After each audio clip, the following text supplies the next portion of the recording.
Clé numéro 3, le respect. Oui, le respect.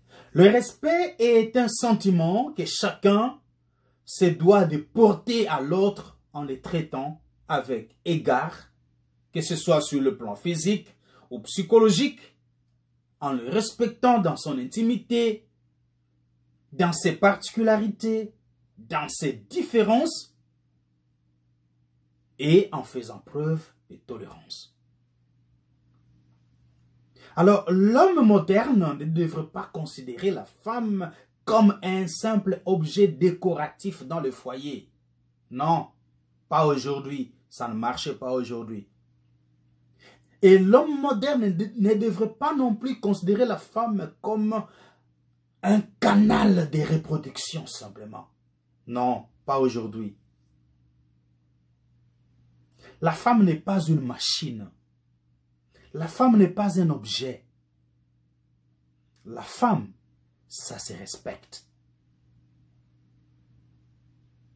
Alors, la femme mérite respect, estime et considération. Ouais. Et la femme doit occuper sa position dans la société, à commencer par la famille. Parce que la femme est capable de beaucoup de choses. La femme est un mystère. Si vous avez compris la femme, vous êtes devenu Dieu. La femme est un mystère. La femme est multitâche. La femme peut faire beaucoup de choses que l'homme ne peut pas faire.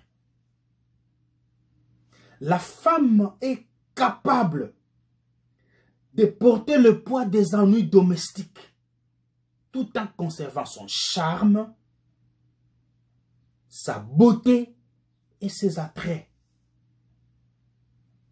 Oui, faites un exemple. Passez par des moments difficiles. Ayez une querelle. Réveillez-vous le matin.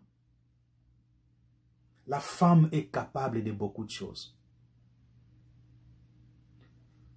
Prenez-vous par la main, allez-y au boulot, faites le même travail, revenez à la maison en conduisant à tour de rôle, à une distance de 100 km,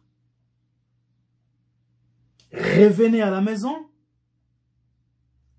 la femme va se retrouver quelque part en train de travailler. L'homme sera épuisé, étendu sur le canapé. La femme est capable de beaucoup de choses. La femme peut supporter beaucoup de choses que l'homme ne peut pas supporter.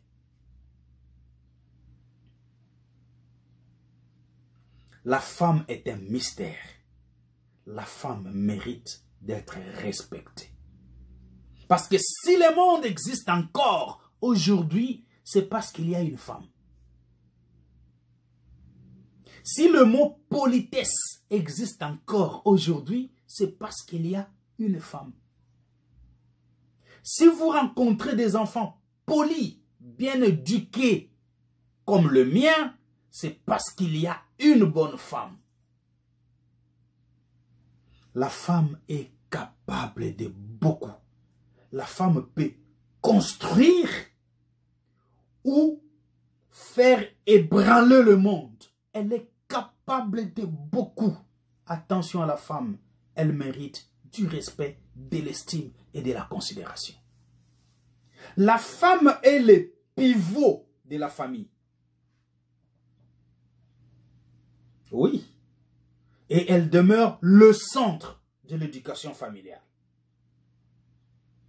Elle est capable de beaucoup de choses.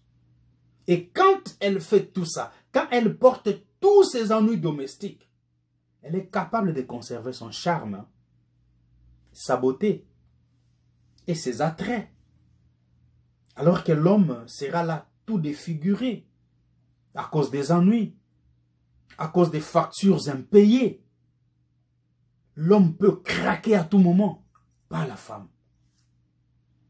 La femme est capable de beaucoup. Alors, rassembler les positions et ramer dans le même sens définit ce qu'est une famille unie.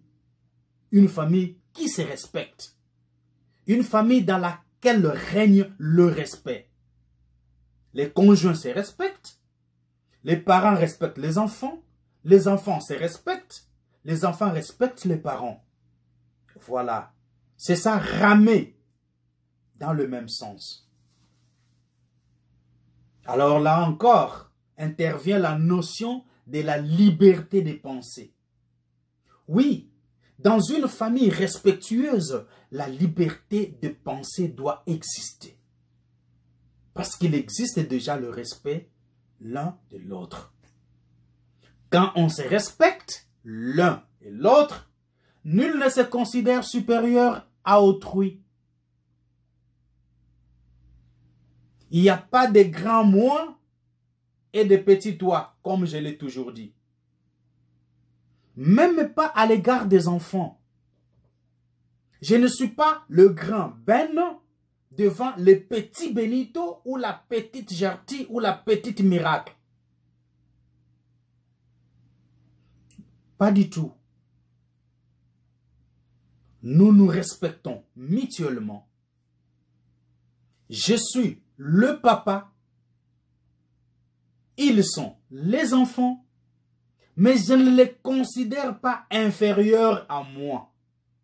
Parce que les enfants aussi connaissent des choses que moi j'ignore. De la manière dont moi j'ai étudié à l'école, ce n'est pas de la même manière que eux sont en train d'étudier. Eux, ils sont des enfants connectés et interconnectés. Nous, on faisait des courses à la librairie pour avoir des livres. Ça se voit. Vous voyez tout ça derrière? Il y en a d'autres de l'autre côté. Nous, c'est ça. Mais eux, c'est le clavier. Eux, c'est juste un lien. Donc, ils ne sont pas inférieurs à moi. Ce sont mes enfants, mais ce n'est pas mes inférieurs. Ce sont mes enfants, je ne suis pas le boss. Je ne suis pas le chef. On devrait aussi discuter sur la notion chef de famille. Parce que être chef, c'est aussi savoir partager sa responsabilité.